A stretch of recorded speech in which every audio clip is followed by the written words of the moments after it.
Subscribe करें और bell दबाएं ताकि कोई खबर रह न जाए।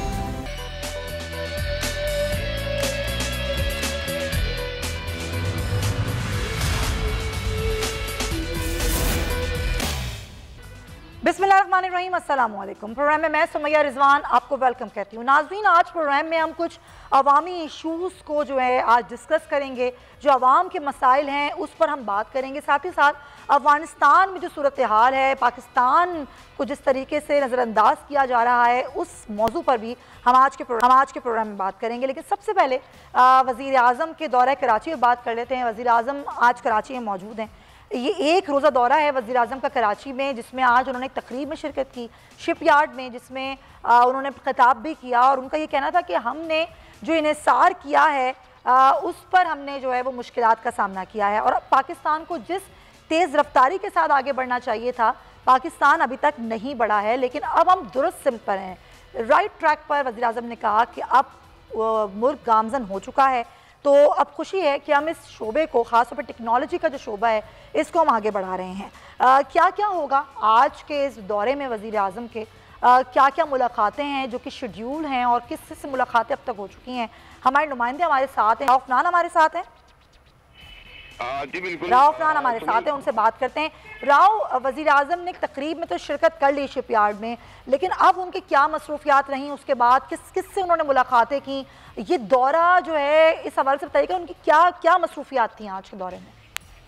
सुमई, आज का जो दौरा है वजीर आजम का वो इंतहाई मुख्तसर है और गैर सियासी दौरा है। उन्होंने किसी से कोई सियासी मुलाकातें नहीं करनी। वो आज 1 बजे कराची पहुंचे थे और आज शाम कराची से रवाना हो जाएगी। लेकिन उनका आज शेड्यूल ये रहा कि उन्होंने शिपयार्ड के अंदर एक इफ्तिताई तकरीब में शिरकत की, उसके बाद शजरकारी मुहिम की जो तकरीब है उसके अंदर शिरकत की। उसी के साथ साथ कराची ट्रांसफॉर्मेशन प्लान जो है उस इजलास की सदारत की और 1100 अरब रुपए का जो कराची का पर तफसीली गुफ्तगू की गई, ग्रीन लाइन मंसूबा कहां तक पहुंचा, इस हवाले से भी उन्हें मुकम्मल ब्रीफिंग दी गई।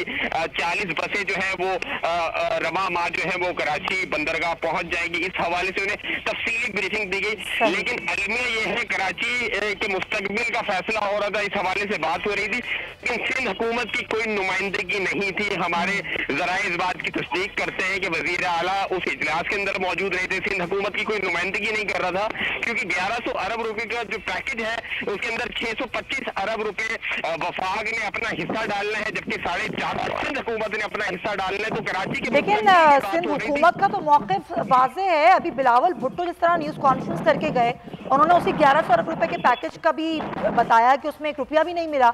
तो सिंध हुकूमत तो अपना एक मौक़िफ़ इस पर ही रखती है कि हमें इन्वाइट ही किया नहीं जाता। तो आज का इन्विटेशन नहीं दिया गया था कि इन्विटेशन था और उसके बावजूद वज़ीर आला सिंध नहीं आए इस तकरीब में।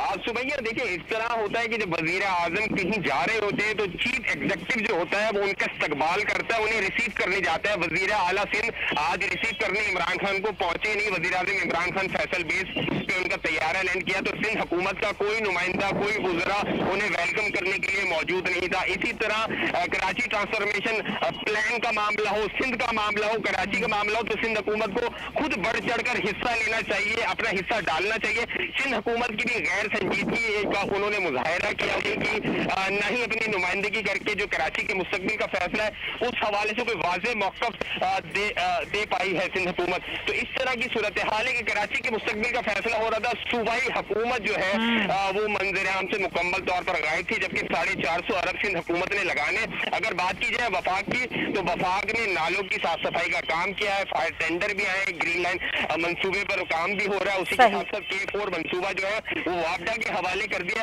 लेकिन सिंध हुकूमत की ताहल कराची ट्रांसफॉर्मेशन प्लान के हवाले से ताहल कोई उनकी जो है वो प्रोग्रेस नजर नहीं आ रही। उन्होंने ताहल अब तक कितने खर्च, ठीक है, बिल्कुल सही है राव अफनान, बहुत शुक्रिया। आज वजीर आजम कराची में मौजूद हैं, अभी कुछ ही देर बाद वो रवाना भी हो जाएंगे। बहुत मुख्तसर दौरा था, लेकिन इसमें जो सिंध की क़यादत थी, पीपल्स पार्टी की जो क़यादत थी, वो नज़र नहीं आई। वज़ीर आला सिंध कहीं नज़र नहीं आए, उन्होंने वेलकम नहीं किया, कोई मुलाकात शेड्यूल नहीं थी, ना ही कोई मुलाकात हुई, ना ही किसी भी मंसूबे पर कोई बात हुई। कराची जो कि मसाइल का गढ़ बन चुका है, पानी का मसला हो, ट्रांसपोर्ट का मसला हो, सड़कों का मसला हो, नालों की सफाई का मामला हो, यहाँ बहुत सारे मसाइल हैं, अनगिनत मसाइल हैं जिसका जिक्र जो है वो बारहा से हुकूमत करती रहती है, वफाक से शिकवा भी करती है।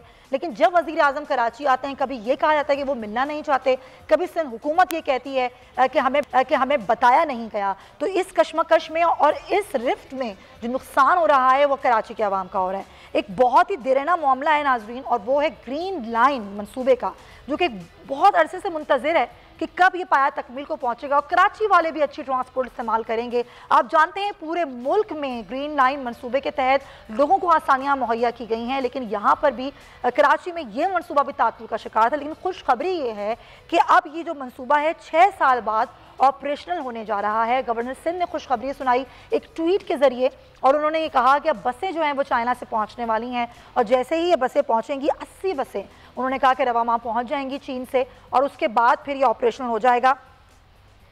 तो ये तमाम तर सूरत हाल है, और बड़ी खुशी की बात है ये कि ये मामला जो है वो अब हल की तरफ जा रहा है। और हम दुआ करते हैं कि ग्रीन लाइन मनसूबा कराची में भी शुरू हो, कराची के आवाम भी इससे मुस्तफीद हो जाए। करेंगे जी कफील, बताइएगा।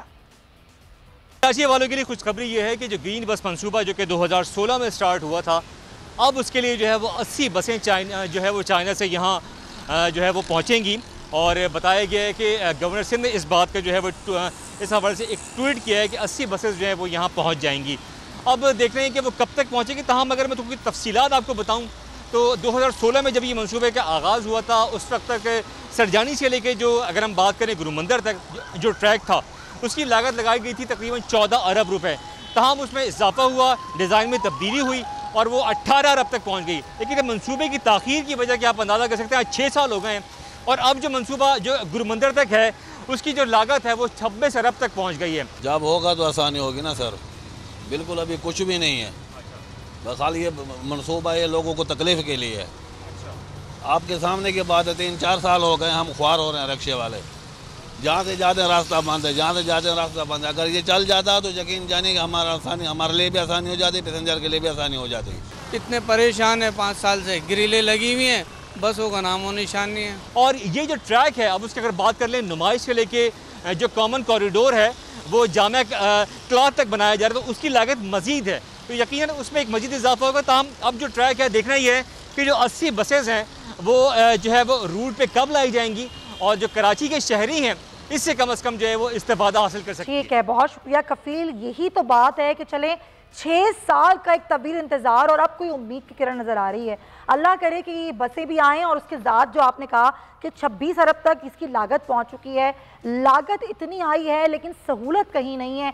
उम्मीद हम यही कर रहे हैं कि अब ये ग्रीन लाइन मनसूबा बिल आखिर शुरू हो ताकि आवाम को सहूलत मैसर हो। लेकिन एक और बड़ी अजीब और बुरी खबर मैं इसलिए कहूँगी कि वैसे ही जो बिजली सार्फिन है उन पर बोझ बढ़ता ही चला जा रहा है, नए टैक्सेस बढ़ते जा रहे हैं। और एक और ख़बर बिजली सार्फिन के लिए आई है, वो ये कि बिजली स्लैब को अब जो है वो तब्दील करने पर बात की गई है, और वो कुछ इस तरह से है कि वज़ारत तवानाई की नेपरा में बिजली स्लैब तब्दीली और लाइफ लाइन सार्फिन को प्रोटेक्टेड कैटेगरी में रखने की दरख्वास्त की गई, जिसका फैसला महफूज कर लिया गया है। गुज़िश्ता रोज़ पावर सेक्टर सब्सिडीज़ को टारगेटेड बनाने के हवाले से पॉलिसी गाइडलाइन पर समाअत हुई।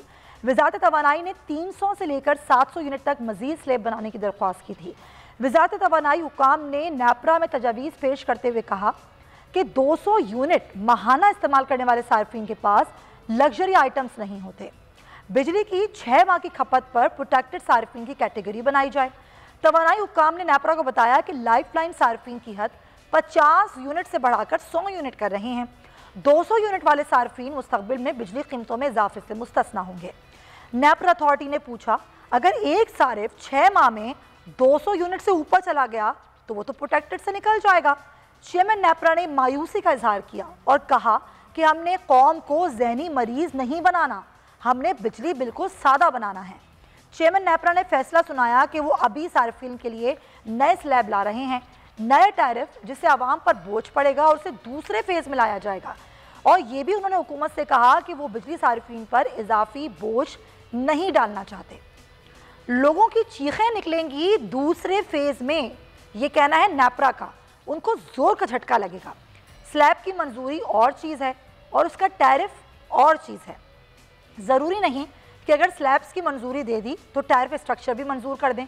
चेयरमैन नेपरा ने यह भी कहा कि नेपरा पावर इंडस्ट्री की मौजूदा सूरत हाल से मुतमईन नहीं है, हम टेक्निकल एंड डिस्ट्रीब्यूशन लॉसेस से मुतमईन नहीं है। ये हमारी जो पावर इंडस्ट्री की सूरत हाल है। और इसमें एक और ख़बर भी मैं शामिल कर दूं, फिर हम इस पर डिस्कस करेंगे कि 6 बिजली घर हैं नाजरीन जिसको बंद करने का फैसला किया गया है। हमने अभी तक नए बिजली के मंसूबे नहीं लगाए, बल्कि हम 6 बिजली घर बंद करने का फैसला कर चुके हैं। 1796 मेगावाट की कमी होगी, ये मैं नहीं कह रही, ये कोई और नहीं कह रहा, ये कहना है वजीर तवानाई का। वो ये कह रहे हैं कि वफाकी हुकूमत ने 6 पावर प्लांट्स की बंदिश का फैसला कर लिया है। ये बंद किए जाने वाले 6 पावर प्लांट्स हैं, जिसके बाद 1796 मेगावाट बिजली की कमी होगी। और लाखड़ा और कोटरी पावर प्लांट नेपरा की तरफ से लाइसेंस मंसूख करने पर पहले ही गैर फाल है। ये सूरत हाल है। और यहाँ पर जो स्लैब्स हैं उनको तब्दील किया जा रहा है। एक आम आदमी की समझ में ये स्लैब नहीं आते हैं। जब हमारे पास बिल आता है तो वो हमें मिलता है हमारी यूनिट इस्तेमाल करने के हवाले से, लेकिन मौसम के हिसाब से भी बिजली के बिलों में फ़र्क आता है। लेकिन इस सूरत हाल के बाद जो आपके बिल आएंगे नाजरीन, वो 6 माह का एक ओवरऑल लगा के आपको बिल दिया जाएगा, फिर उसमें मौसम या फिर यूनिट से कोई फ़र्क नहीं पड़ेगा। ये बड़ी अजीब सूरत हाल है, इस पर हम बात करेंगे। हमें ज्वाइन कर रहे हैं सीनियर तज्जियाकार, सीनियर सहाफ़ी पीजे मीर साहब, और दीगर मेहमान हमें अभी आगे जाके ज्वाइन कर लेंगे। मीर साहब, इंतहाई अफसोस की बात है कि बिजली जिसको कई बार महंगा किया गया है, जब से हुकूमत आई है हर महीने बिजली की कीमतों में इजाफा किया जाता है। कई बिजली घरों को बंद कर दिया गया। नेपरा पावर दरख्वास्त करता है कि बिजली की कीमतें बढ़ाई जाएँ, फिर बिजली की कीमतें बढ़ा भी दी जाती हैं। हिडन टैक्सेस हैं जो आवाम बिजली के बिलों में भरते हैं, और अब ये स्लैब्स हैं जिनको तब्दील करने की बात की जा रही है। ये तो और मज़ीद बोझ पड़ेगा, आवाम की चीखें निकल जाएंगी। क्या कहेंगे आप बिल्कुल सही कह रहे हैं। देखिए, हमारा सबसे जो बड़ा प्रॉब्लम है वो है मैनेजमेंट का प्रॉब्लम। यहाँ हमारे जो मैनेजर्स हैं ये रिस्पॉन्सिबल नहीं हैं, इनका विजन कोई नहीं है। इनको पता है इनकी नौकरियाँ लगी हुई हैं, और हुकूमत है या आप कह लो कि प्राइवेट इदारे इसके अंदर जाके ये काम करते हैं, लेकिन वो पैशन नहीं है डिलीवरेंस का। हम तो बात डिलीवरेंस की कर रहे हैं। अब आपने बिजली की बात की है, आपकी ट्रांसमिशन लाइंस आउटडेटेड हैं। ये जो आपके चीफ इंजीनियर्स हैं, आपके जो लेस्को, वापडा, KESC, ये जो लोग हैं, क्या इन्होंने तवज्जो दी है ट्रांसमिशन लाइंस के ऊपर? नो। आप थोड़ी बारिश होती है और हम न्यूक्लियर स्टेट हैं, हमारी बिजली चली जाती है। यार ये क्या मजाक है। और ये लोग, आप जैसे ही कहा, ये एग्जॉर्बिटेंट किस्म के ये इनके बिल्स आ जाते हैं, हिडन टैक्सेस आ जाते हैं, वो ये सब ले लेंगे, लेकिन क्वालिटी ऑफ सर्विस बिल्कुल नहीं है। अब इसके लिए मैं तो नंबर 1 को ठहराऊंगा, ये जो इंचार्ज होते हैं इलेक्ट्रिसिटी वाले, जो इनके चेयरमैन होते हैं, मैनेजिंग डायरेक्टर्स होते हैं, ये इनका काम है। ये बड़ी बड़ी तनख्वाहें लेके उधर बैठ जाते हैं। ये करते क्या है मुझे ये बताएं ना। हम जो ये चीखते हैं टेलीविजन के ऊपर या मीडिया के अंदर, इनकी डिलीवरेंस क्या है? आज आपने ये सही बात की, कभी वो अब दुनिया पावर प्लांट्स लगाती है, आप पावर प्लांट्स बंद करते हैं। यार कैन यू इमेजिन, हमारी कंज्यूमरिज्म बढ़ गई है। आपके मोबाइल्स इतनी बिजली लेते हैं पूरी पाकिस्तान के अंदर, मैं समझता हूँ कि इसके लिए आपको एक पावर प्लांट लगाना चाहिए। आपके फ्रिजेस बढ़ गए हैं, एयर कंडीशनर्स बढ़ गए हैं, और इस तरह की जो जिनको हम कहते हैं लग्जरी आइटम्स, ये नेसेसिटी आइटम्स हैं। They are not luxury items anymore. एक ज़माने में हम पंखे के ऊपर भी रह सकते थे, लेकिन आजकल नहीं। तो मैं समझता हूँ कि जब तक आप इन लोगों को एक स्टर्न हाथ से और सख्त हाथ से इनके साथ डील नहीं करेंगे, आपकी पब्लिक सर्विस नहीं है। बिल्कुल आपके मोबाइल सेक्टर के अंदर भी यही है, पैसे ले लेते हैं। जो है ना, इनको ठीक करने की जरूरत है। आपने बिल्कुल दुरुस्त बात की कि आवाम को फैसिलिटेट क्या किया जा रहा है। सिंध से लेके पंजाब से लेके KP के बलूचिस्तान, हर तरफ तवील लोड शेडिंग है, बिजली की बंदिश है, लोगों को बिजली मिलती नहीं है, लेकिन बिजली की कीमत वो अदा करते हैं, बल्कि ज़्यादा ही अदा करते हैं। इसी पर बात करेंगे। हमें ज्वाइन करें, एनर्जी एंड वाटर एक्सपर्ट हैं अरशद H। बहुत शुक्रिया अरशद साहब आपके वक्त का। सर, यहाँ पर बात जो वज़ारत तवानाई की जानिब से की गई है, वो बिजली स्लैब चेंज करने के हवाले से की जा रही है, और ये कहा गया है कि अब जो 300 से 700 यूनिट तक मजीद स्लैब बनाए जाएं। यानी कि वो सारिफ, ज़रा आप मेरी तस्वीर भी कर दीजिएगा अगर मैं गलत बोल रही हूँ, वो सारिफ जो यूनिट इस्तेमाल करता था कुछ और गर्मियों में और सर्दियों में कुछ और इस्तेमाल करता था, उसकी बुनियाद पर उसका बिल मुख्तलिफ आता था। लेकिन अब अगर ये स्लैब तब्दील होंगे तो उसका एवरेज बिलिंग होगी जो उसकी 6 महीने की निकाली जाएगी। क्या मैं ठीक कह रही हूँ? देखिए, असल में ये जो सारे इनिशिएटिव हैं वो इसलिए हैं कि जो 2.3 बिलियन ट्रिलियन सर्कुलर डेट है, ये पाकिस्तानी इकानमी के लिए एक बहुत बड़ी थ्रेट है।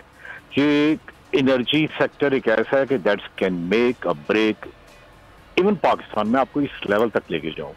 लेकिन इशू ये है कि जिस तरह ये भाई साहब पहले कह रहे थे कि हमारे यहाँ कुछ भी है, क्वालिटी लाइफ बड़ी है, कंजम्पशन बड़ी है।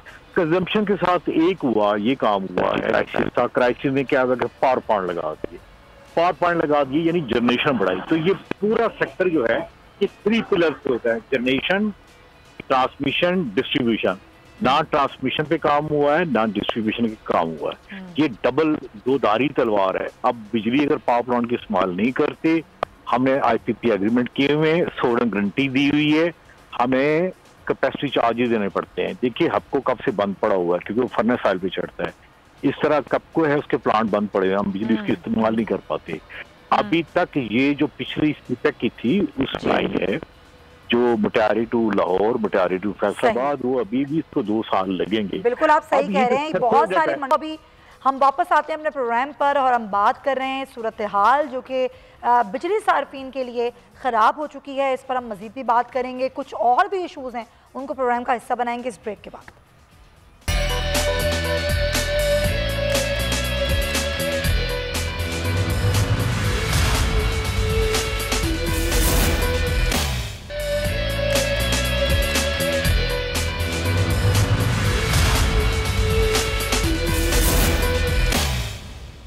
Welcome back to the show. हम बात कर रहे हैं कि एक जानिब तो हम बिजली की लोड शेडिंग देखते हैं कि किस तरीके से बिजली की बंदिश पूरे मुल्क में होती है, तवील लोड शेडिंग का लोग शिकार हैं। उसके बाद बड़े बड़े बिल्स भी देते हैं और उन बिल्स में भी मज़ीद तब्दीलियाँ की जा रही हैं। ये नए बिजली स्लैब जो तब्दील हो रहे हैं उससे सार्फिन पर किस तरह से असर पड़ेगा। हम बात कर रहे थे अरशद साहब से जो कि एनर्जी एंड वाटर एक्सपर्ट हैं। अरशद साहब, अभी जो आपने बात की कि कई मंसूबे हैं जो कि ज़ेर तकमील हैं, हुकूमत ने कोई नए मंसूबे नहीं लगाए, बल्कि खबर ये भी मैंने दी कि 6 बिजली घरों को तो बंद ही कर दिया गया है और फिर ये बिजली स्लैब तब्दील किए जा रहे हैं। क्या लग क्या रहा है आपको, आगे आने वाले दिन कितने ज़्यादा मुश्किल पैदा करेंगे लोगों के लिए? अभी जो हम बात कर रहे थे कि एक प्रोटेक्टेड कैटेगरी जिसको नाम दे दिया गया है कि एक प्रोटेक्टेड कैटेगरी है, लेकिन एक शख्स जो कि आपने बात की कि अब ये नेसेसरी हो गई हैं चीज़ें, इनको लग्जरी आइटम्स में आप नहीं लेते। एक गरीब से गरीब घर में भी अगर AC नहीं होगा तो वॉशिंग मशीन तो होगी। एक छोटी वॉशिंग मशीन भी घर में है, वो भी नहीं हो, टीवी तो है, और एक पंखा, एक लाइट। अगर 200 यूनिट से निकल गया वो ऊपर तो प्रोटेक्टेड कैटेगरी से निकल गया। फिर क्या फ़ायदा ये प्रोटेक्टेड कैटेगरी बनाने का? इसका कोई फ़ायदा नहीं है। देखें, आपने बड़ी ये जो निशानदही की है, ये तो अब बेसिक पे आ गया है। आपका जो एक हेल्पर है घर के अंदर, या मेड है या मेल है, वो आप देखें एक उनके पास मोबाइल पड़े हुए।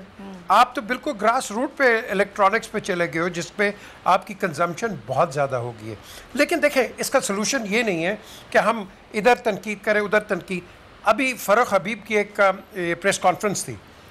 फ़ारूक हबीब शुड बी सेइंग कि देखें जी ये शॉर्ट कमिंग है, रादर देन एड्रेसिंग बिलावल ने आके तो तारे नहीं जोड़नी है ना बिलावल ने आके उधर काम करना है फिजिकली।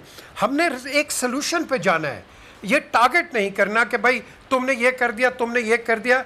हमने आपसे पूछना है कि आपने क्या किया। चले, हमने कहा उन्होंने गलतियां की, बिल्कुल उन्होंने चलो कर दिया गलतियां फॉर आर्ग्यूमेंट से, लेकिन द क्वेश्चन अराइजेज, उनके पास भी वही मैनेजमेंट, आपके पास भी वही मैनेजमेंट, ये मैनेजमेंट क्या कर रही है?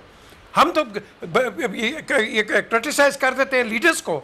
लीडर्स बेसिकली आर रिस्पॉन्सिबल, लेकिन जो हमारा जो फॉल्ट लाइन आती है सुमैया, वो फॉल्ट लाइन आती है, आपके पास 2 लोग आ जाएंगे, नहीं जी इनको नौकरी दे दें, इधर आ जाएंगे 2 लोग। ना द क्वेश्चन इज, अगर आप मेरिट पे नौकरी दोगे तो आपकी परफॉर्मेंस ठीक होगी। अगर आप सिफारिश पे दोगे, ये आप PIA का हाल देख लो, स्टील मिल्स का हाल देख लो, नेशनल बैंक का हाल देख लो, जो सेमी ऑटोनमस जो बॉडीज हैं, इसके अंदर इतने सिफारिशें आपने भर दी हैं कि आपकी परफॉर्मेंस नीचे चलेगी है। जब परफॉर्मेंस नीचे जाएगी, आपके directors, managing directors, chairman qualified नहीं होंगे, तो आप और मैं यही बात करेंगे। आप फिर बाद में ब्लेम करना, हाँ जी उसने ये क्या, हाँ उसको आप ब्लेम करो कि आपने सही लोग नहीं लगाए, नहीं रखे। That is where the debate starts. ठीक है, पॉइंट है कि अर्शद साहब आप समझते हैं कि सही लोगों का निज़ाम में ना होना असल वजह है, या आपने नए मंसूबे लगाए ही नहीं है इसीलिए आप इस तरह के इकदाम करने पर मजबूर हैं, ये वजह है? देखिए, एक तो बात बड़ी क्लियर है कि जो अभी भी गवर्नमेंट ने जैसे डिस्कोस की, जेनकोस की या गैस कंपनीज के बोर्ड के मेंबर लिए हैं, उनका तो ताल्लुक ही नहीं है इस फील्ड से। तो बीओजी, बोर्ड ऑफ गवर्नर्स जो है वो एक्चुअली आप कह सकते हैं कि ब्रेन होते हैं किसी भी ऑर्गेनाइजेशन के। तो एक्सेप्ट रेयर केस उसका कोई ताल्लुक नहीं है। दूसरा, आज से 4 साल पहले जब एक मिनिस्टर थे, सॉरी सेक्रेटरी थे, बात हुई कि की परफॉर्मेंस इंडिकेटर हम करते हैं मुख्तलिफ डिस्कोस के और पावर जनरेशन कंपनी जैसे पैसी कह, असल में इसकी तरफ कोई ध्यान नहीं देता, किसी ने काम नहीं किया। अब आप देखें ना, आपने पेट्रोलियम में और सेकेंडली इवन किस बंदे को लगाया हुआ है, जो के इलेक्ट्रिक का वो आदमी जो तकरीबन 680 बिलियन की सब्सिडी पाकिस्तान से ड्रेन हो गई है, ही मस्ट बी पेनलाइज, तो पेनलाइज होना चाहिए। वो आपका ये बंदा है जो कि एडवाइजर है। इससे पहले नदीम बाबर साहब थे जो वो कारनामे करके गए हैं, वो भी एक अलग बात है। सही बात है। एक आपको बात हूँ, पाकिस्तान में ये करेक्ट किसी को नहीं होती कि ऊपर मिनिस्टर ये जो कहते हैं भाई हमने ये काम करना है तो नीचे को रजिस्ट करें। कितने पाकिस्तान के लोग हैं जो रिजाइन करते हैं, तो कहते हैं हम ये काम नहीं होने देंगे। ये ब्लड, ये माए हमारे पाकिस्तान में वो बच्चे ही नहीं है, वो लोग ही हम नहीं है। हमने काम ये किया हुआ है कि जो ऊपर कहते हैं वही करते हैं। अलबत्ता एक गिला जरूर है, 3 साल पहले की जब रियासती मदीना बन रही थी, जब ये सब कुछ हो रहा था, तो इसमें तो बड़े एक जो ख्वाब दिखाए गए थे, मेरिट मेरिट मेरिट। एक बात बिल्कुल सही है, कहते हैं it's not the system, it's people who matter. अब आपके लोग कौन से हैं? आप किसी भी जगह चले जाएं, जो लोग सेलेक्ट हुए हैं मेरिट से उसका दूर दूर तलक नहीं है, वही लोग लिए जाते हैं जो कि परस्यू करते हैं, पर उस डिटेल में नहीं जाते। Coming back to the topic जो असल है, देखिए अभी पाकिस्तान का तकरीबन 80,000 मेगावाट है, कंजम्पशन हमारी है तकरीबन 23 से 24। हमें तो कंपनी वाला इंसेंटिव देना चाहिए कि जो जितनी यूज करेगा इतना हम उसको पैसे यानी उसको रिबेट देंगे। वजह ये है कि पावर प्लांट बंद पड़े हुए, इसलिए बंद पड़े हुए कि आगे हम ट्रांसमिशन नहीं है। हमें तो ऐसा एक मैकेनिज्म करना चाहिए कि बिजली लोग इस्तेमाल करें ज्यादा से ज्यादा, ताकि हमें कैपेसिटी पेमेंट ना देनी पड़े पावर प्लांट। अब आप ये कितनी ज्यादती की बात है कि इस वक्त अभी तो पाकिस्तान की कैपेसिटी विदिन 5-6 महीने में ये 42,000 हो जाएगी। ये हमने 42,000 जब हो जाएगी तो इसको कंज्यूम कहाँ करेंगे? बिल्कुल आपने सही कहा, वक्त की कमी है। अर्शद अब्बासी साहब, आपकी बात आ गई है, आपका पॉइंट आ गया, आप बिल्कुल ठीक कह रहे हैं कि short term long term planning कहीं नज़र नहीं आती है, सिर्फ सारिफीन पर बोझ डाला जाता है। बहुत शुक्रिया आपके वक्त का, ये बड़ा अहम मौजू था जो मैं आज डिस्कस करना चाह रही थी कि बिजली सारिफीन पर इस नए फैसले से किस तरीके से असर होगा। एक और चीज़ है, मौजू है जो कि बड़ा अहम है, और वो कुछ इस तरीके से है कि अब जो चेयरमैन एलपीजी हैं इरफान खोकर, वो खबरदार ये कर रहे हैं कि जो गैर मयारी सिलेंडर्स हैं वो घर घर पहुंच चुके हैं, लोगों की जानों को खतरा है, ये सिलेंडर फट सकते हैं। और ऐसा ही एक वाक़या गुजरावाला में अभी कल पेश आया, वो आपने देखा था कि मुसाफिर वैन जिसकी ट्रक से टक्कर हुई, उसमें मौजूद सिलेंडर फटने से एक ही ख़ानदान के बच्चे और एक खातून जो हैं वो जाँ बहक हो गई थी, हंसता बसता घर उजड़ गया था। इसमें ज़ाहिर शहरियों की ज़िंदगियाँ अभी भी ख़तरे में। हमारे नुमाइंदे तनवीर भट्ट हैं हमारे साथ गुजरावाला से, उनसे बात करते हैं। जी तनवीर।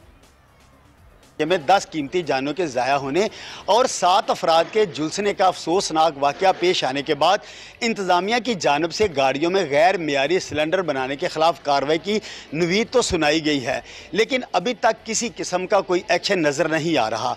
रवां साल के दौरान ज़िला भर में 22 से ज़ायद सिलेंडर धमाकों के वाक़यात पेश आ चुके हैं, जिनमें 30 से ज़ायद अफराद झुलस कर ज़ख्मी भी हुए हैं। एलपीजी इंडस्ट्रीज एसोसिएशन ने भी गैर मियारी सिलेंडर बनाने वाले कारखानों के खिलाफ कार्रवाई ना होने की वजह से जीटी रोड ब्लॉक करके शदीद एहतजाज किया था। मुजाहिरीन का मौक़िफ़ था कि गुजरावाला में बड़ी तादाद में गैर मियारी सिलेंडर बनाने के कारखाने बन चुके हैं, जो ओगरा के म्यार को नज़रअंदाज करके गैर मियारी सिलेंडर बनाकर मुल्क भर में फ़रोख्त कर रहे हैं, जिसके बाद आए रोज़ सिलेंडर फटने के वाक़यात पेश आते हैं। इस एहतजाज के बाद मुल्क में हो रहा है कि गैर मियारी सिलेंडर जो हैं वो फ़रोख्त किए जा रहे हैं, इस्तेमाल हो रहे हैं, घरों में भी, गाड़ियों में भी। ज़ाहिर है इससे कीमती जानें जो हैं वो जाने का ख़दशा बढ़ चुका है। तो नाज़रीन, प्रोग्राम में हमने कोशिश की कि हम बहुत सारी जो मसाइल हैं आवाम के उस पर डिस्कशन कर सकें। बहुत सारी ख़बरें जिस पर हम डिस्कशन आज के प्रोग्राम में नहीं कर सके, इंशाल्लाह कल वो तमाम तर मौज़ूआत हमारे प्रोग्राम का हिस्सा होंगे। कल आपसे फिर मुलाकात होगी। प्रोग्राम का वक्त ख़त्म होता है, अपना ख्याल रखिएगा। अल्लाह हाफ़िज़।